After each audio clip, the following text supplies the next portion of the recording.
This clip is from my conversation with Desai Link, a safety expert who went from practicing law to driving a forklift to working at a mine in remote Australia, and used that detour to rethink everything about what makes work meaningful, about leadership, and how we actually keep people safe.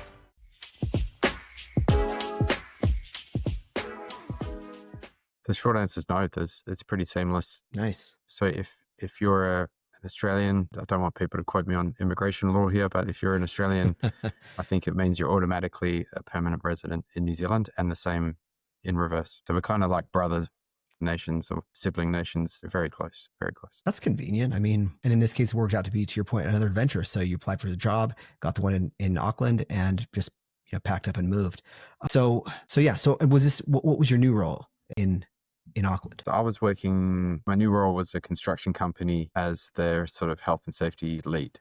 So my title was health and safety manager, I think at the time, or group health and safety manager, something to that effect. But yeah, I was leading the health and safety function. And is that the same organization that you're with now, or has there been another change since then? No, I've been with them for 8.5 years now, almost 9 years. Nice. That's a good long run.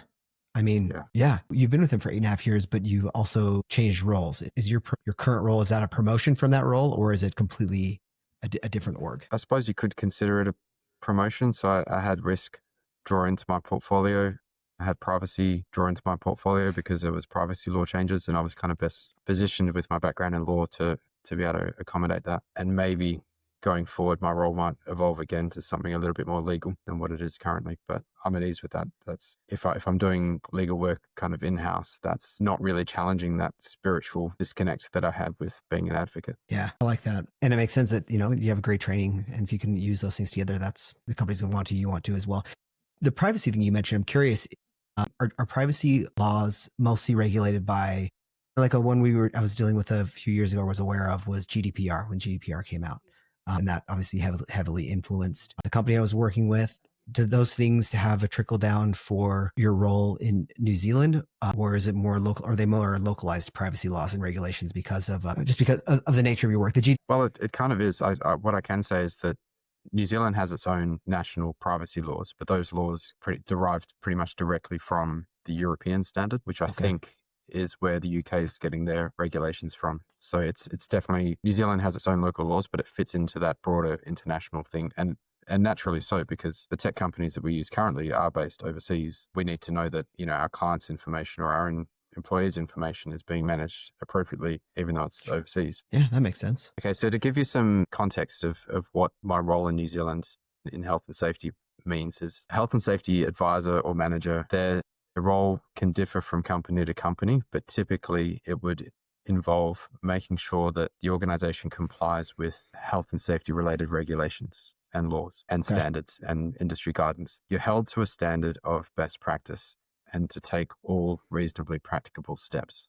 And that comes straight out of the red of the legislation. So by taking all reasonably practicable steps, you have to continuously measure what would be considered reasonably practicable and try and apply that pretty much on a day-to-day basis throughout your entire organization. So there's definitely a compliance focus to the role. There's also like an engagement and influencing and leadership type aspect to the role. And you need to be someone that people want to talk to. So you need to be like a helpful, friendly, an advisor, someone who gives sound safety advice, understanding the business context and the operational context, and also the challenges that particular person might be facing. So it's quite a broad role. And in terms of responsibilities from day to day, you might be responding to an incident that's happened and performing an incident investigation. You might be providing a report on safety performance. You might be providing a summary or an explanation of law changes or best practice changes that need to be implemented. You might be going and conducting an audit, or you might just be delivering training or advising people operationally on what they can do to improve the safety of work. And there's, depending on the organization you're in, that can also differ a little bit. So for instance, my role currently looks after injury management. So once someone's injured, what does their return to work look like? But other organizations, that would be a different function that looks after that. My role currently looks after environmental things, which can sometimes be a part of that picture as well. Other companies have that as a separate function. So it ebbs and flows, and sometimes you're taking on things and not doing other things depending on where you are in the organization. That's interesting. I was asking or thinking through what your customers might look like. And when I heard you describe it just now, it sounds like depending on the situation, you could be asked to be an advocate for a lot of different groups or organizations. You could have the person, maybe someone got injured. You could be advocating to or for them. You could be advocating to for your company, you could be advocating for the upholding of a specific regulation or standard. That's a lot of hats to wear. That's a lot of challenges. Yeah, I think.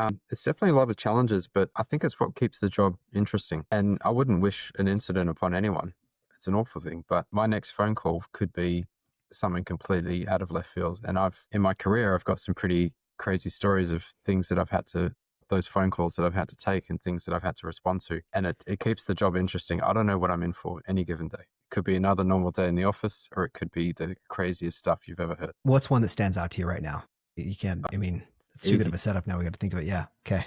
So my last job, the fly in, fly out job, we had a couple of incidents where people got hit in the head with turtles. Yes, you heard me correctly. They got hit in the head with a turtle. I'm sure it's not funny because I'm sure it's really painful. It's like a hard hat hitting a hard hat, right? But that's also, so how does someone get hit with a, okay. So the particular island where it was a remote site, but it was an island off the coast of Western Australia called Barrow Island. It's a Class A nature reserve for a variety of reasons. It's got animals unique to that island only. So if you've heard of the Komodo dragon, yes, the biggest lizard in the world, Barrow Island is home to the 4th largest lizard in the world.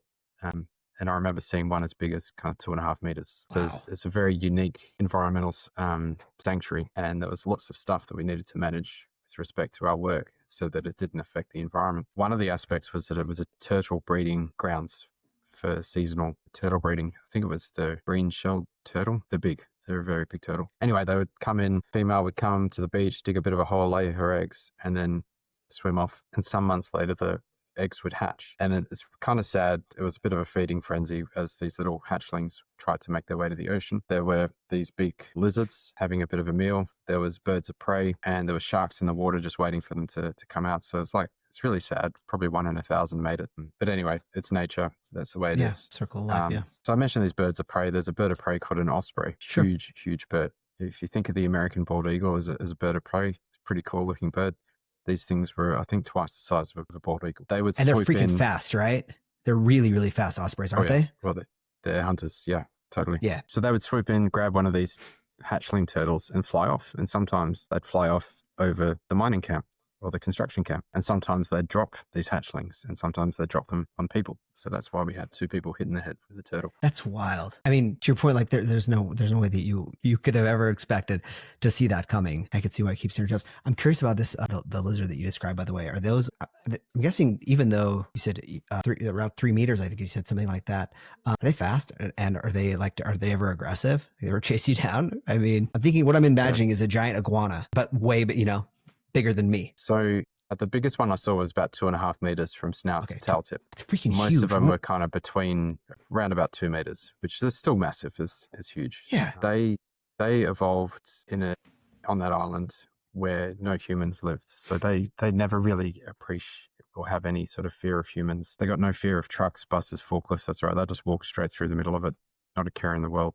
And we just stop and wait for them to pass. They're very fast and very aggressive, but only towards other lizards. And the reason for that is they're very territorial. So I've seen one run down another lizard and just basically kill it and eat it whole right there and then.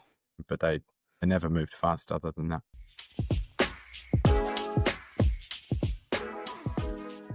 This was a short clip from the 4Fs podcast where I sit down with founders, veterans, and executives, world-class experts that you won't hear on every other show, to talk about leadership, entrepreneurship, and personal reinvention. For the full conversation and more context, tap the link in the description or search 4Fs podcast on YouTube or your favorite podcast app. And if you're enjoying these shorter episodes, make sure to follow along so you don't miss tomorrow's clip. Welcome to the 4Fs, 4Fs with Jeff.